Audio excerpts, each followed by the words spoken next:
الصلاۃ والسلام علیک یا سیدی یا رسول اللہ وعلی آلک و اصحابک یا خاتم النبیین۔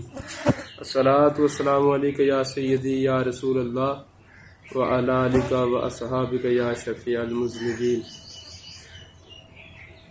آپ دوست احباب خدمت کے اندر ایک بہت اہم معلومات لے کر حاضر ہوا ہوں۔ پچھلی حکومتیں آپ دیکھ چکے، موجودہ حکومت آپ دیکھ رہے ہیں۔ نواز شریف کی حکومت کے اندر اس کے ساتھ کیا ہوا، کیوں ہوا، اور اس حکومت کے ساتھ جو کچھ ہو رہا ہے اس کا سبب کیا ہے، اس کی کاز کیا ہے، یہ تمام ایشوز کی وجہ کیا ہے، اس کی بنیاد کیا ہے۔ صرف ایک بات کروں گا، آپ تمام احباب کے سمجھنے کے لیے بات کافی ہوگی۔ حضرت یہ مرزا مظہر جانا رحمۃ اللہ تعالیٰ علیہ وقت کے بہت بڑے ولی تھے۔ آپ رحمۃ اللہ تعالیٰ علیہ کو عین سحری کے وقت شہید کیا گیا، اور پھر جو آپ کے خلیفہ تھے، آپ کے مرید تھے سید غلام علی غوث دہلوی رحمۃ اللہ تعالیٰ علیہ، اب ان کی شہادت سے پہلے مرزا مظہر جانا کی خواہش تھی کہ میں اللہ کے راستے میں شہید کیا جاؤں۔ ان کی وہ خواہش پوری ہوئی، اور ان کی پیروی کرتے ہوئے ان کے مرید سید غلام علی غوث دہلوی کی بھی یہی خواہش تھی کہ میں اللہ کے راستے کے اندر شہید کیا جاؤں، شہادت کا رتبے پر فائز ہوں۔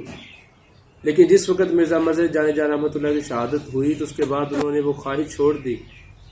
آپ سے پوچھا گیا حضور اب آپ شہادت کی تمنا کیوں نہیں کرتے، دعا کیوں نہیں کرتے، آرزو کیوں نہیں کرتے؟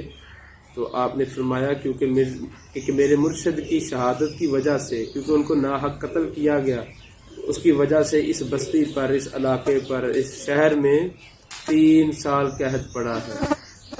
اللہ کی رحمت نہیں برسی اس علاقے پر، اس لیے میری ابھی خواہش بدل گئی ہے کہ کہیں ایسا نہ ہو کہ جو مجھے شہید کرے تو اس بستی پر پھر اللہ کی رحمت نہ برسے۔ ممتاز حسین قادری رحمۃ اللہ تعالیٰ علیہ کو شہادت کا مرتبہ اللہ نے عطا کیا، لیکن ان کو پھانسی لگانے والے کون تھے آپ سب احباب جانتے ہیں۔ اس کے بعد کس طریقے سے نون لیگ کا عروج پاتا ہوا گراف کیسے اللہ رب العزت نے زوال پذیر کر دیا، اور وہی جو ایک صوبے کے اندر اور پورے وفاقی جو گورنمنٹ ان کے پاس تھی، ایک صوبے کی حکومت ان کے پاس تھی، اس سب کے باوجود وہ اپنا اقتدار کھو بیٹھے۔ اور پھر عمران خان کا دور آیا ہے، اس میں کیا ہوا ہے؟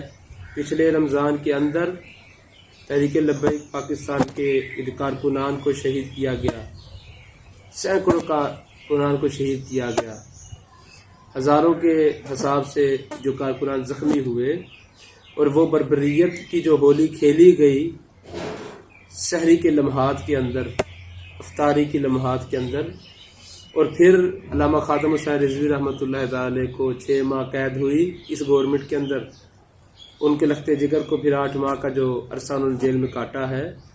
در حقیقت ہمارے حکمران یہ بھول جاتے ہیں کہ جو سی انہوں نے غلطیاں کی ہوتی ہیں وہ جو مکافات عمل ہے اس چکی سے انہوں نے پسنا ہوتا ہے۔ ابھی کہیں گے کہ امریکہ میرے پیچھے ہے، فلاں میرے پیچھے ہے۔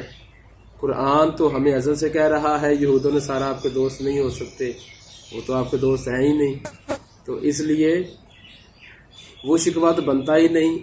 ایک ذی شعور صاحب ایمان شخص یہ بات جانتا ہے کہ یہود و نصارہ آپ کے خیر خواہ نہیں ہو سکتے۔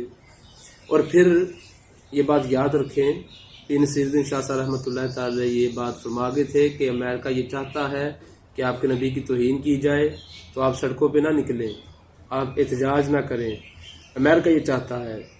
تو میرا آپ سامعین سے ایک سوال ہے، ادنا سا عاجزانہ ایک سوال ہے کہ جو شخص ناموس رسالت کے کاج پر امت مسلمہ کو احتجاج سے روکے وہ کون ہے، اس کی منشا کیا ہے، اور وہ کس کے اشاروں پر کام کر رہا ہے؟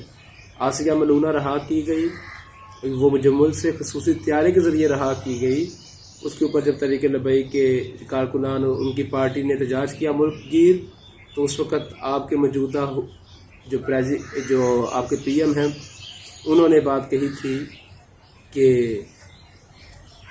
یہ چھوٹا سا طبقہ باہر نکلا ہے، لہٰذا آپ احتجاج نہ کریں، عدلیہ کے فیصلے کے اوپر ہمیں عمل کرنا چاہیے، ہمیں ایک اچھا شہری ہونا چاہیے، ایک اچھا پاکستانی ہونا چاہیے۔ پی نصیرالدین شاہ صاحب یہی بات کہہ رہے ہیں کہ امریکہ ہی چاہتا ہے کہ آپ احتجاج کے لیے باہر نہ نکلیں، اور یہ شخص آپ کو احتجاج کے لیے روک رہا ہے۔ اس سے اب آپ کیا سمجھیں گے؟ یہ آپ پہ منحصر ہے۔ میرا کام تھا آپ کو صرف اشارتاً میں بات سمجھا دینا۔ مسئلہ یہ ہے کہ جس وقت یہ امریکہ کی منشا کے مطابق کام کرتے رہتے ہیں تو یہ ٹھیک رہتے ہیں، لیکن جس وقت ان کی جان پر آ بنتی ہے اور امریکہ ان کو سائڈ پہ کرنا چاہتا ہے تو اس وقت یہ چیختے ہیں، لیکن ان کا یہ چیخنا کام نہیں آتا۔ پاکستان کی تحریک کے اندر ذوالفقار علی بھٹو رحمۃ اللہ تعالی کے ساتھ بھی یہی کچھ ہوا، اور انہوں نے بھی لاسٹ ٹائم پہ جب امریکہ نے ان سے آنکھیں پھیر لیں تو انہوں نے بھی کہنا شروع کر دیا کہ میرے ہاتھ میں ذوالفقار حیدری ہے، وہ جو مولا علی کی تلوار میرے ہاتھ میں ہے۔ وہی بات اب شروع ہو چکی ہے، جب ان کی جان پناہ بنی ہے تو اب کیا ہو رہا ہے؟ اب کہہ رہے ہیں عمل بالمعروف کی بات کرو، حق کو حق اور جھوٹ کو جھوٹ کہو۔ یہ تو آپ کو پہلے کرنا چاہیے تھا۔